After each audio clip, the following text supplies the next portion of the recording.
A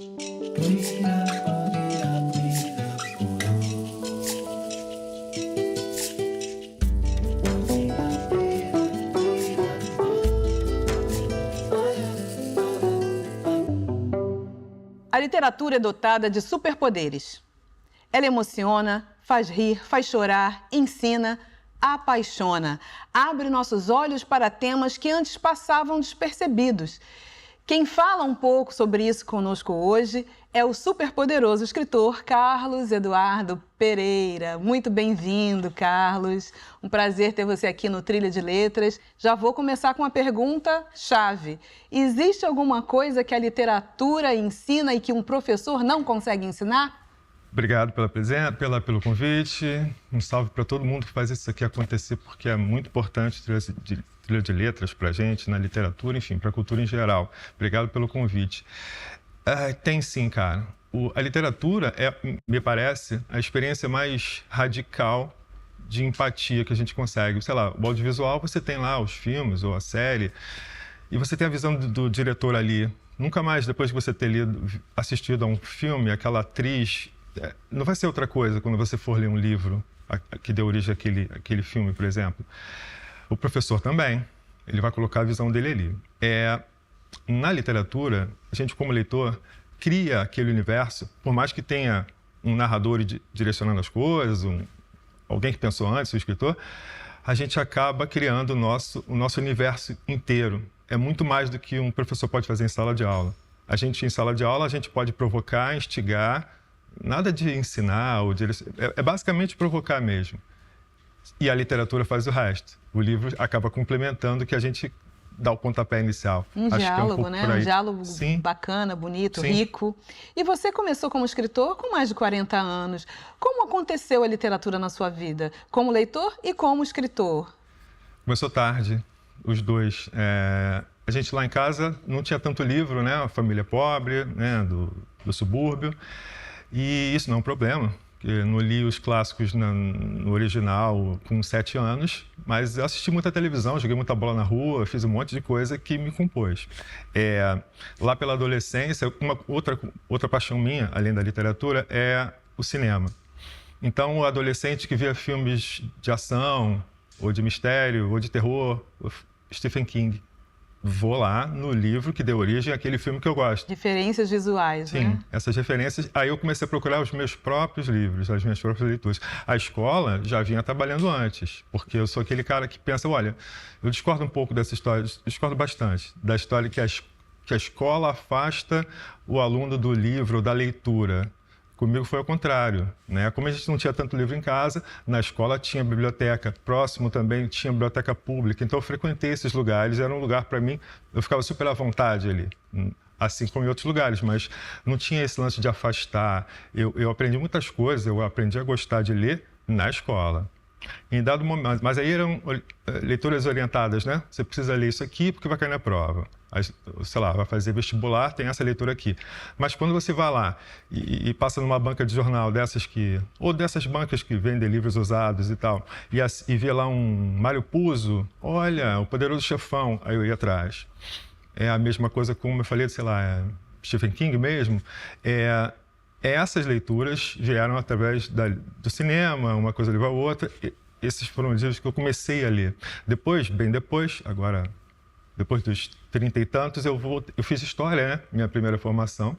Fui professor por muitos anos, mas aí quando eu resolvi escrever, eu fui aposentado, né? Eu fiquei doente e falei, vou fazer o que agora da vida? Vou procurar o que eu gosto de fazer.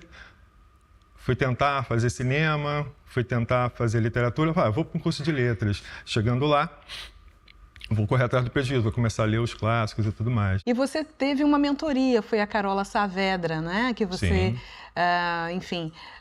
fez uma oficina para escrita e decidiu não publicar o romance e foi para o Enquanto os Dentes. Conta um pouquinho essa história pra gente, porque o Enquanto os Dentes é um personagem que é um cadeirante andando pelo Rio de Janeiro. Qual é a conexão contigo e por que dessa decisão? Eu fiz muita oficina, fui aluno de muita gente boa, dei sorte na vida. Uma das primeiras foi a Carola. Fiz algumas oficinas com ela, oficina de romance. E depois ela fez um grupo de estudos com alguns ex-alunos na casa dela. Então foi um contato muito profundo e duradouro. Eu imaginava, na minha ignorância, que eu precisava, já que é para escrever ficção, eu precisava fazer alguma coisa muito distante da minha vida. Algo que não tivesse absolutamente nada a ver comigo, que fosse outra coisa totalmente construída, como se isso fosse possível. Quando eu percebi que falar de mim, falar de coisas, de experiências que eu vivo, também podem falar com o outro, também é falar com o outro, aí veio o Enquanto os Dentes, né? Com um personagem cadeirante, negro. Eu não queria ser o escritor que fazia livros sobre ser cadeirante, mas era um bom caminho. E eu estava fugindo dele e resolvi me aproximar. E era um caminho não trilhado, né? Que não tinha ainda, né? Pois é. Por outros autores. Pouca gente, não imagino. Eu já tinha uma vivência com o Rio. A rua é muito importante na minha vida e no meu trabalho. É quase tudo, né? E a rua que eu falo não é só sei lá, o cartão postal e nem o espaço. Basicamente, a rua é a pessoa da rua. São as pessoas que estão por ali. É o contato com as pessoas. Então, se eu vejo uma rua esburacada, e eu faço isso, eu faço questão de ir à rua todos os dias, fazer coisas a pé pela cidade. Tem buraco? Tem obstáculo? Tem. Isso seria muito útil como imagem para a minha literatura, né? Porque isso é uma metáfora importante, né? Que a pessoa que atravessa obstáculos na vida. E eu faço isso cotidianamente. Mas mais do que isso, são as pessoas que eu encontro no meio do caminho. É aquele que ajuda, é aquele que finge que não vê, é aquele que, enfim, que atrapalha de alguma forma, é aquele que se esconde, porque aqui tem um degrau para entrar, não sei onde. Essas questões estão aí e estão nas pessoas que estão pela rua. Muito mais do que na calçada esburacada. Reações, né? Reações que a gente observa no ser humano e que aguça a nossa percepção para a escrita. E a partir do momento da publicação do Enquanto os Dentes, como você percebe no leitor, na leitora e nas pessoas com deficiência? Qual é o impacto desse livro? Qual é o feedback que você tem sobre esse personagem que anda num Rio de Janeiro ou numa cidade qualquer muito complexa, né? Para quem tem uma questão de mobilidade. As pessoas que não têm deficiência ou dificuldade de mobilidade, elas acessam, e aquela história da empatia que eu falei, né? O exercício de se colocar no lugar do outro. Então as pessoas falam, caramba, nunca pensei nisso. Coisa que meus amigos, assim que eu me tornei cadeirante, começaram a falar, olha, eu viajei para tal cidade, lembrei de você. Agora eu estou começando a olhar para as rampas e para o espaço, porque antes eu não estava ligado. Hoje fazem isso depois de ter lido o livro e tal. Olha, não tem parente nenhum, não tem pessoa próxima nenhuma com problema de mobilidade, mas consegui entender o que você estava falando, isso é ótimo. As pessoas com deficiência também. Falar, que legal, você está falando sobre isso, porque não se fala muito. Mas também tem alguns problemas, porque a gente não precisa falar só bem. Eu quero ter leitores, né? A gente quer ser leitor. Mas ter leitor, mas não necessariamente precisa falar, olha que maravilha, não é para gostar. Às vezes não gostei também, está tudo certo. E pessoas com deficiência me cobram muito para que eu escreva sobre ser deficiente, sobre ter deficiência. E que se fala, olha, vamos fazer um livro técnico sobre como ir aos lugares e tal. São importantes, não é a minha, sabe? Eu quero falar sobre algo maior, alguma coisa que toque mais pessoas e tal. Ter deficiência, para mim, é um fator da minha vida. Eu tenho vários outros, né? E de todo mundo que tem deficiência, que também tem... Eu gosto de abrir esse espaço para outros lugares, né? Não vamos ficar só nisso.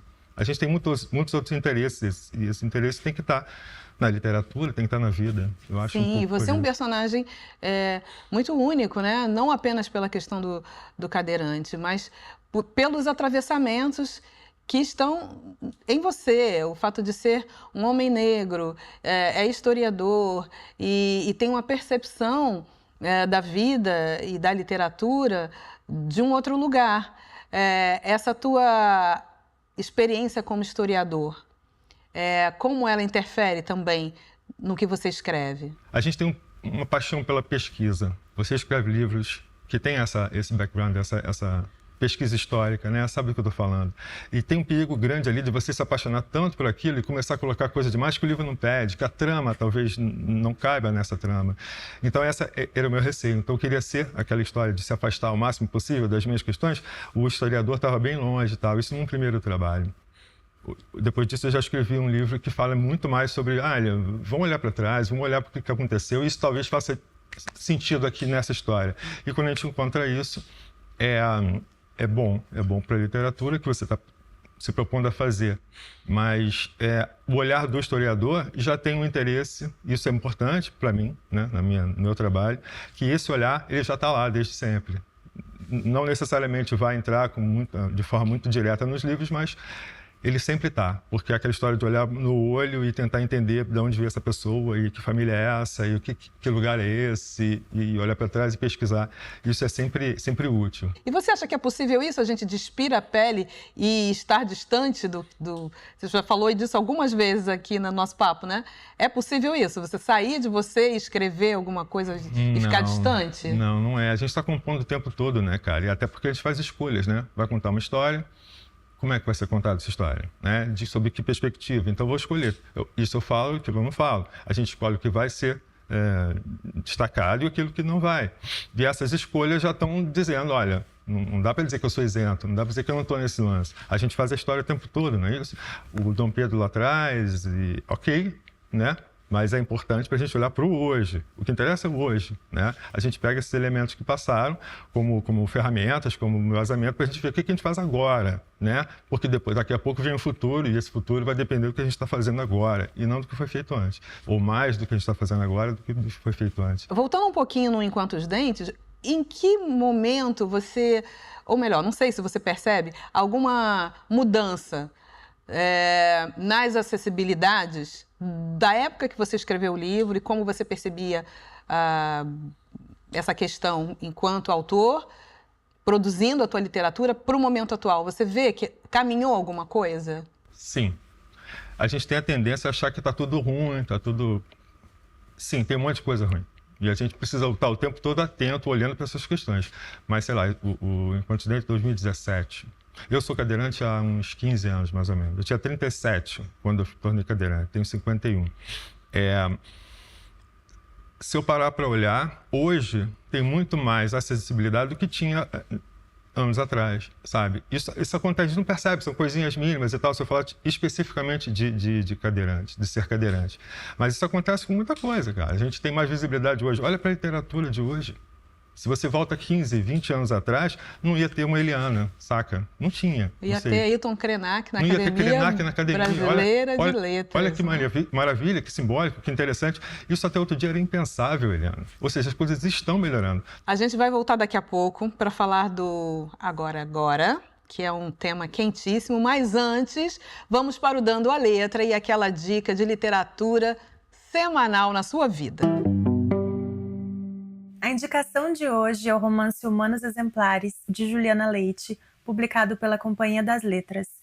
Aqui nós conhecemos Natália, uma mulher centenária que, sozinha no apartamento no qual ela vive, passa a relembrar esse passado repleto de lutas e muito marcado pelos seus queridos humanos, os seus amigos, e também o marido, Vicente, um professor de geografia que foi perseguido na época da ditadura.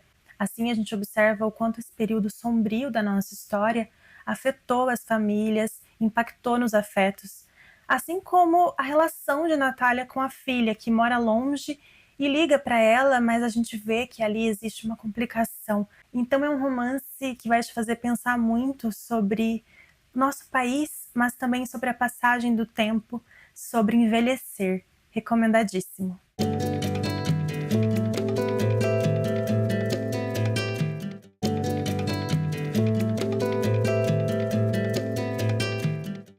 Voltamos com o Trilha de Letras com Carlos Eduardo Pereira e agora vamos falar do Agora, que é um livro que foi finalista do último prêmio Jabuti, e ele traz um tema que eu acho mega corajoso, que é uma população que é um pouco invisibilizada na literatura, talvez também no audiovisual, ou seja, são 3 gerações, né, de homens, todos Jorges, Sim. E traz o militarismo, e traz uma questão sobre a direita, e sobre colorismo e racismo, enfim, quando você sentou para escrever esse livro, você teve algum tipo de autocensura ou você pensou em... Enfim, no que você pensou para escrever esse livro? Que eu acho ele inquietante, eu acho ele provocador, incrível. Fiquei um bom tempo com ele, né? Entre o lançamento do Enquanto os Dentes, 2017, e o Agora, que foi 2022, veio uma pandemia, por exemplo. né? Então, no meio de um projeto, ele vai virando outra coisa e tal. E havia, bom, basicamente é porque eu envelheci, né? Graças a Deus. Cheguei numa idade, tenho uma filha pequena, Alice e tal, e a gente começa a olhar, né? Eu tinha acabado de passar pela idade que meu pai morreu. Então, nesse momento, você começa a olhar, caramba, né? Agora é comigo, né? Daqui para frente, não tem mais a referência do pai.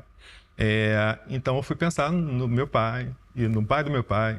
E a gente, como negro, com 52 anos, não dá para voltar muitas gerações antes sem esbarrar na questão da escravidão, né? Eu tenho uma avó, vai fazer 102 anos agora, Nilza. Ela é de Friburgo, uma cidade da região serrana do Rio de Janeiro, uma cidade que se orgulha de pede para ser chamada de a Suíça brasileira, uma cidade meio europeizada e tal. Eu fico pensando, um camarada, uma família de negros, havia uma comunidade de pessoas negras ali, pobres e tal, no século XIX, sabe? Como é que eles viviam ali? Como é que era essa questão de um avô que a gente tem menos informações? Lá em casa a gente não tem tanta informação. Então, essa busca pessoal de origem, ancestralidade, de onde eu vim, motivou isso. Mas aí sim, começa a haver uma censura. E a gente está falando, você falou aí de uma direita, de um colorismo e tudo mais e tal. Eu, jovem nos anos 80, a gente não tinha a consciência que tem hoje, saca? Acho importante colocar isso também, até para gerar reflexão. Sim. Né? No campo da esquerda mesmo. Muito importante, porque né? Esse é um debate muito mal feito, eu acho, no também, Brasil, né? Muito enviesado por questões de redes sociais, sim, e piadas, né? E importantíssimo você ter trazido isso no teu livro. A gente tem a tendência de falar do outro lado, do outro campo. Olha, o básico, todo mundo discorda, né? Eu discordo dessa intolerância, todo mundo discorda disso. Só que a gente tem que olhar para o nosso campo, o que a gente anda fazendo, né? A gente está olhando mesmo para a questão entre nós aqui. Somos negros, ok, beleza, só que eu sou mais claro e você mais escuro. Isso acontecia nos anos 80, com frequência na minha família, entre os meus primos. Achei interessante trazer essa realidade para a reflexão de hoje. A gente está olhando para o outro mesmo? A gente está realmente tentando fazer com que as coisas fiquem mais iguais para todo mundo? Ou se arrumar uma brechinha lá para mim, uma bocada, eu vou entrar porque eu consegui e que o outro, sabe, que se dane o outro? Acho isso importante, a gente tem que parar e pensar nisso. Senão fica todo mundo falando a mesma coisa e aí fica fácil rebater, né? Esses caras da esquerda, esse pessoal dos movimentos sociais É uma coisa que vai um pouco na contramão de algumas críticas que se fazem sobre literatura produzida por pessoas negras, que acham, às vezes, pessoas que nem leram as obras, né? Que acham que todos os personagens estão num lugar de heroísmo e que não tem complexidade, enquanto que o Brasil é muito complexo, né? E trazer essa complexidade é uma missão, eu acho, que do Agora, que faz com competência. E tem a questão do militarismo ali, né? Das gerações de homens negros. Uhum. Em que ponto... Você foi militar, né? Sim. Toca com a tua própria história, com o militarismo, enfim, esse segmento que foi responsável pela mobilidade social de uma enorme parcela da população negra. Sim, isso a gente não enxerga muito, né? Eu fui militar como adolescente, eu estudei em escolas de formação de oficiais, né? E aí tem um aspecto histórico de linha do tempo aí que me interessou também. Ao falar desse momento, que a adolescência, que você entra e começa a ver uma lavagem cerebral, tem que ter, senão você não abre mão do mundo civil ou paisano para entrar na doutrina militar. Então, isso é feito de forma massificada na cabeça de um adolescente. Só que esse adolescente, 30 anos depois, ele está lá agora, ele é coronel. Ele é capitão de mar e guerra, ele é um cara que está lá em Brasília tomando decisões, ou então está à frente de quartéis. A gente viu há pouquíssimo tempo que isso pode dar problema, né? Esse é um cara que se julga injustiçado e que a história, em dado momento, abriu espaço para um pessoal que não tinha necessidade, enfim. Tem um monte de ressentimento nessa história. Mas é bom lembrar que ali também tem um negro do subúrbio que, se você for olhar para entrar numa escola como essa, por exemplo, os cursos preparatórios eles estão lá em Madureira, estão em Cascadura, estão na Ilha do Governador, de onde eu vim. E pouquíssimos são os alunos que chegam lá da Zona Sul. Não é o pessoal que tem grana que vai atrás. A gente está querendo estabilidade. É como fazer um concurso público. É um concurso público. É um concurso público. E você quer segurança, a família quer isso. Aí tem a questão do prestígio, tem familiar, militares, isso e tal. Mas, basicamente, estamos falando de sustento. É a mãe, é o pai que está olhando, pô, vai para lá, que lá você vai ter uma segurança, eu vou ficar tranquilo e você também. A gente vai tocar, a nossa família vai evoluir e tal. Então, tem essa questão ali também. Então, existe racismo ali dentro? Existe. Só que existe também uma questão de ascensão social. Um negro que se torna oficial da Marinha, ou do Exército, ou da Aeronáutica, ele é um negro diferente. Ele é um cara que tem um prestígio maior na sociedade. Tem a questão da respeitabilidade da Sim. cidadania. Sim. Né? Pois é. Porque a pessoa investida naquela farda, ela desperta uma autoridade e ela está ali vista de uma forma diferente daquela pessoa comum que é abordada na rua, de qualquer forma, né? Enfim, é um status que se alcança. E eu acho muito interessante a questão geracional. Você tem o Jorge pai, o filho e o neto. E o neto é um negacionista do racismo. E isso é interessante também, né? Porque a gente tem aquela parcela da população que reproduz determinadas falas, determinadas formas de pensar, como se aquilo não existisse. O que é repetido muitas vezes é que se torna verdade. Então, se a gente parar de falar, vai deixar de existir. Como você encara essa questão hoje? Acho importante a gente olhar para esse lado, né? É como se não houvesse... É problemático esse lugar do o pobre de direita não pode existir. Primeiro, por que não? O cara pode fazer o que ele quiser. E está um pouco dentro daquela história de você conseguir o teu lugar, sabe? De repente, aqui eu consigo um grupo que me valoriza. Se eu não consigo, se o militar que tem o destaque que você falou. Será que se ele não se tornar um oficial, ele vai conseguir uma vaga numa empresa grande? Será que ele vai ser um executivo da Coca-Cola? Provavelmente não. Portanto, aqui nesse lugar ele vai ficar mais à vontade, vai conseguir ter o prestígio que ele gostaria. Então, um camarada hoje que tá olhando para essa questão, é um negro, é um pobre, é uma pessoa que, em geral, deveria estar junto, todo mundo fechado e tal, às vezes não está. Às vezes não está. E também é uma maneira de você pegar e colocar esse terceiro narrador aí, esse narrador, né, esse terceiro personagem, como algo que talvez não seja da tua bolha e tudo mais e tal, talvez é uma forma também de dar uma provocada, porque as pessoas, em geral, não lê. Quem vai criticar não lê, né? Fala, esse livro que fala sobre isso ou sobre aquilo. A gente tem que ler mais, né, até para poder criticar e tudo mais. Então tem uma isca aí também para pescar leitores e tal. É um camarada de direita que vai ler, ele fala sobre militarismo e tal, quando vai ver, tá falando mal. Então já leu antes já leu, já tudo certo. Então leia. O livro não termina nele mesmo, né? Ele não é um fim em si mesmo, ele Exatamente. Continua nas cabeças e nos debates, ele precisa continuar. E já que precisa continuar, lê um pedacinho pra gente do Agora Agora. Vamos ler, calma aí.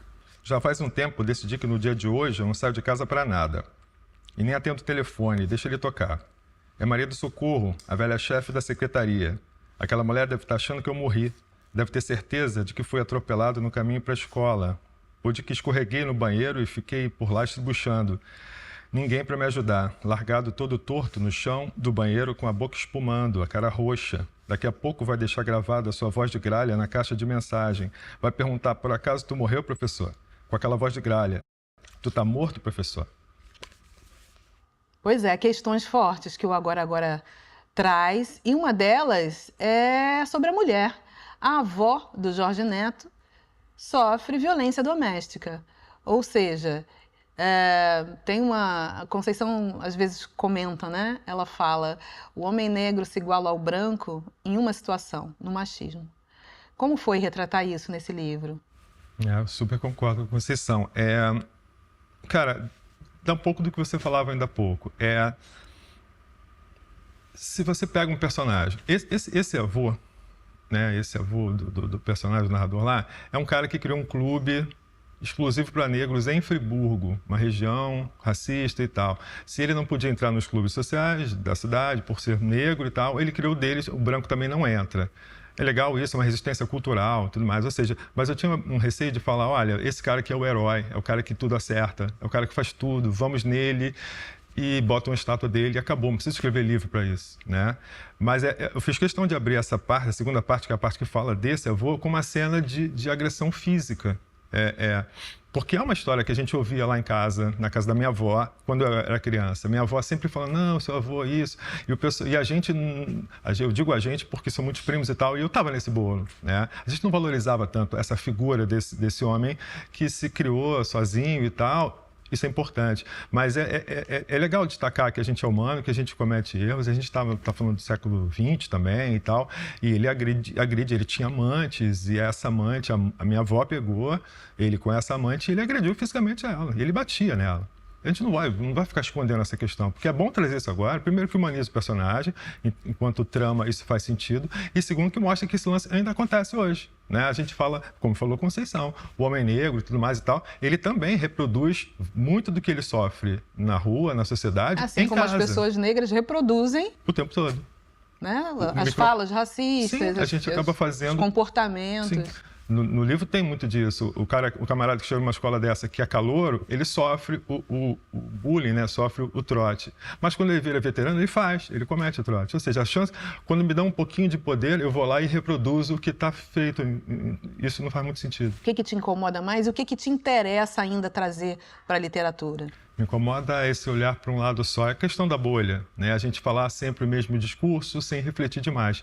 Eu acho que a gente deve, é o que eu busco fazer. Quando eu estava fazendo pesquisa para esse livro, ou seja, eu estava com ideias Estava escrevendo. A gente estava lá em 2018, 2017, e a gente começa a ver aquilo que acabou virando, né? Virou aquele governo que nós acabamos de não ter mais, né? Mas aí eu fui pesquisar, fui atrás. Então aí houve colegas, escritores e tal, que isso, eu vi que teu nome está lá como seguidor de fulano de tal e tal. Você tem que tirar isso, porque isso vai dar problema e tal. Na verdade, eu estava tentando ver o outro lado, sabe? É importante a gente saber. Eu sinto falta desse desejo nosso de aprender com o outro. A gente discorda pra caramba, mas vamos ler lá, vamos assistir para saber do que a gente discorda e se a gente pode usar isso em nosso favor, sabe? Porque a gente acaba reproduzindo, como você falou ainda há pouco, reproduzindo o que eles também acabam fazendo, enfim. Eu sinto falta e acho um problema a gente só ficar olhando para o nosso umbigo. A gente precisa olhar para o outro lado também. É disso que se trata, a gente tem que olhar para o outro, tem que interagir. A gente não fala de coletivo, sim, de viver em sociedade. E subestimar também a experiência de vida das outras pessoas, né? A forma de pensar. Sim, sim. Democracia tem suas dificuldades, né? Isso. Se a gente quer democracia, a gente precisa exercer a democracia de forma razoável, né? Tranquila e tal. Então, agora exerce essa democracia de discutir as questões que a gente precisa discutir. Infelizmente, acabou, pessoal, o papo com o Carlos Eduardo Pereira. Espero que tenha novos livros no forno e que ele possa voltar aqui para vocês. Uma excelente semana, boas leituras. Trilha, o caminho da literatura passa aqui na TV Brasil.